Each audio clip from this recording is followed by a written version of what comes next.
नमस्कार। भारत की विदेश नीति आजकल काफी चर्चा में है, खासकर अमेरिका, चीन और रूस का जो त्रिकोण है उसे लेकर।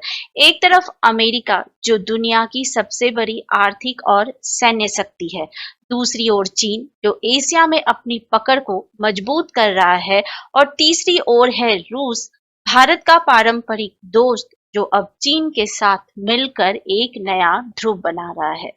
इन तीन महाशक्तियों के बीच भारत खड़ा है, अपने राष्ट्रीय हितों, सुरक्षा और आर्थिक भविष्य को लेकर एक कठिन ट्राइलेमा की स्थिति में। तो आज के वीडियो में हम समझेंगे इस तीन महाशक्ति त्रिकोण के बदलते समीकरण को और भारत को इससे कैसे रणनीतिक संतुलन बनाना है। दोस्तों, 21वीं सदी की शुरुआत से ही भारत और अमेरिका के जो रिश्ते हैं वो गहराते गए। तकनीकी सहयोग, रक्षा सौदे, क्वाड जैसी रणनीतिक साझेदारियां, सब कुछ भारत और अमेरिका को स्वाभाविक साझेदार कहते रहे। लेकिन अब जो है वो मामला बदल रहा है। अमेरिका के राष्ट्रपति डोनाल्ड ट्रंप ने भारत पर 25% टैरिफ लगाने की घोषणा कर दी है और साथ ही साथ रूस से तेल खरीदने पर भारत को पेनाल्टी का भी भुगतान करना पड़ेगा, ऐसा कहा है। यह सिर्फ आर्थिक दबाव नहीं है, यह अमेरिका की चेतावनी का भी संकेत है कि यदि भारत हमारे अनुसार नहीं चलता है तो उसे कीमत चुकानी होगी। यानी कि अगर भारत अमेरिका के अनुसार नहीं चलता है तो भारत को उसकी कीमत चुकानी पड़ सकती है।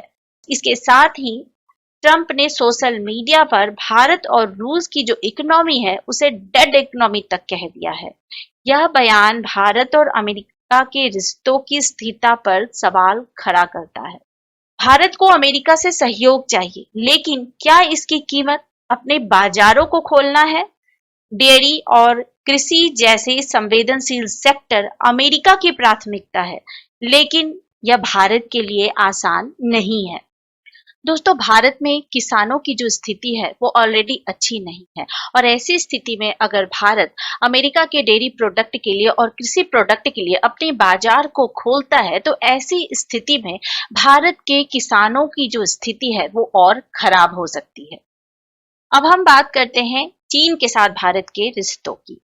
दोस्तों, चीन के साथ भारत के रिश्तों में तनाव नया नहीं है।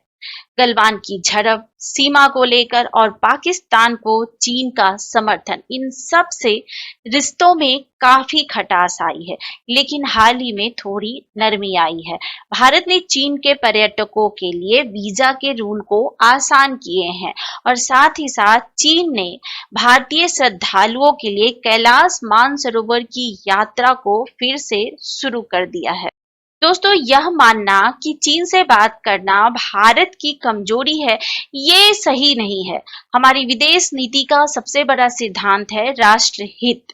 सीमावर्ती इलाकों में मजबूत सैन्य उपस्थिति और बुनियादी ढांचे का विकास जारी रहना चाहिए, लेकिन साथ ही उच्च स्तरीय कूटनीतिक संवाद भी जरूरी है, क्योंकि अगर हम बातचीत नहीं करेंगे तो युद्ध जैसी स्थिति बन सकती है जो दोनों देशों के लिए काफी विनाशकारी होगी। और अगर हम रूस की बात करें दोस्तों, तो रूस भारत का दशकों पुराना साथी रहा है, चाहे वो रक्षा हो, अंतरिक्ष कार्यक्रम हो या फिर ऊर्जा हो।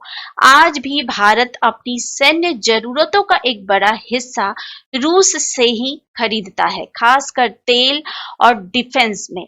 लेकिन यह रिश्ता अब अमेरिका के लिए चिंता का विषय है। ट्रंप की नीति है कि या तो भारत अमेरिका के साथ रहे या फिर रूस के साथ। तो कल्पना करें कि अगर भारत रूस से दूरी बना लेता है तो क्या होगा। यदि भारत रूस से दूरी बना लेता है तो रूस और चीन की जो नजदीकियां हैं वो काफी बढ़ जाएगी, जो भारत के लिए सीमा विवाद और क्षेत्रीय सुरक्षा दोनों में काफी नुकसानदेह साबित हो सकता है। दोस्तों, भारत के लिए ये दुविधा है। अगर भारत रूस के साथ चलता है तो अमेरिका टैरिफ लगाता है और अगर भारत रूस का साथ छोड़ता है तो चीन मजबूत होता है। ऐसे में भारत को संतुलन बनाना होगा, बिना किसी एक पक्ष का दुश्मन बने। इस पूरे ट्राइलेमा में सबसे महत्वपूर्ण बात है यथार्थ को स्वीकार करना। अगर भारत रूस से तेल नहीं खरीदेगा तो भी अमेरिका टैरिफ लगा सकता है। और अगर भारत अमेरिकी डेयरी कंपनियों को पूरी छूट दे दे तो भी रूस से रिश्तों के लिए दबाव जारी रह सकता है। मतलब साफ है, हर विकल्प के साथ नुकसान जुड़ा है। तो ऐसे में भारत को चाहिए रणनीतिक प्राथमिकता। शायद जवाब है कि धीरे धीरे बाजार को खोलना, आत्मनिर्भरता पर जोर देना और कूटनीति में चतुराई दिखाना। दोस्तों, आज की दुनिया में हर देश आत्मनिर्भरता की ओर बढ़ रहा है। सप्लाई चेन टूट रही है, ग्लोबल मार्केट में भरोसे की जगह स्ट्रेटेजी ले रही है। ऐसे में भारत को अपनी राह खुद बनानी होगी। न पूरी तरह अमेरिका की नीति अपनानी होगी, न चीन या रूस के नीचे झुकना होगा, बल्कि बनाना होगा एक ऐसा भारत जो अपने उत्पाद खुद बनाए, रक्षा तकनीक में आत्मनिर्भर हो और डिप्लोमेटिकली चतुर हो। वसुधैव कुटुंबकम, लेकिन राष्ट्रहित सर्वोपरि। भारत को रणनीतिक स्वतंत्रता के साथ आगे बढ़ना होगा और यही इस सुपर पावर ट्राइलेमा का सबसे बड़ा समाधान होगा। तो दोस्तों, आपके अनुसार भारत को किस दिशा में बढ़ना चाहिए? क्या उसे अमेरिका की शर्तें मान लेना चाहिए या फिर रूस और चीन के साथ अपनी रणनीति को और मजबूत करनी चाहिए? नीचे कमेंट में अपनी राय जरूर दें। और दोस्तों, अगर आपको ये वीडियो पसंद आया तो लाइक करें, शेयर करें और चैनल को सब्सक्राइब जरूर करें। Thank you so much for watching.